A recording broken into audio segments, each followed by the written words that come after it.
tulong! Tulungan niyo kami! Anak ko, dali! Base! Madala yung branca dito. Ay, nakita ko. Yani. Anak, Yani. Salamat po, Diyos ko.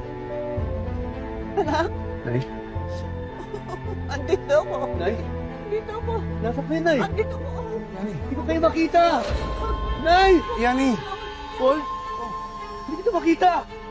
Ano nangyari sa akin? Ano nangyari sa akin? Sandali! Ano nangyari sa akin? Wala akong makita! The result looks good. Safe na po siya sa gunshot niya and malinis na rin po ang sugat niya. Dok, bakit hindi siya nakakakita? Babalik po ba ang paningin niya? Base sa mga test, his loss of vision is caused by the trauma sa ulo niya. Pero posible naman pong bumalik ito. Ang hindi ko lang po masasabi ay kung kailan. It can be days or up to several months. Dok, tulungan niyo po ang anak ko.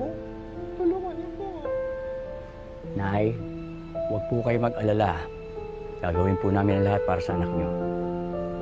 Salamat po. Sige po, ngayon po muna kayo. Salamat po. Hanggang kailan ako maghihintay? Wala na. Absuelto ng mga Victor dahil sa nangyari sa akin. Anong ibig mong sabihin? May hawak akong ebidensya. Laban sa kanila. Galing sa mga bata. Alam nilang hawak ko yun, kaya ako inambush. Pati si nanay na damay. Namukhaan niyo ba yung ibang kasama ni Berhel? O meron ba kayong nakita na po pwedeng mag-identify sa kanila? Kayo po, nanay. Lahat sila nakatakip ang mga mukha eh. Hindi ko alam, hindi ko kilala. Pero isa lang ang sigurado ko. Babae ang dumukot sa akin sa bahay.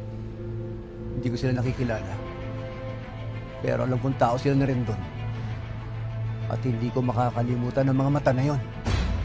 Napakawalang hiya talaga ng mga Victor na yan. Lalo na yung si Rendon. Kahit impyerno, hindi sila tatanggapin dahil sa sobrang kasamaan nila.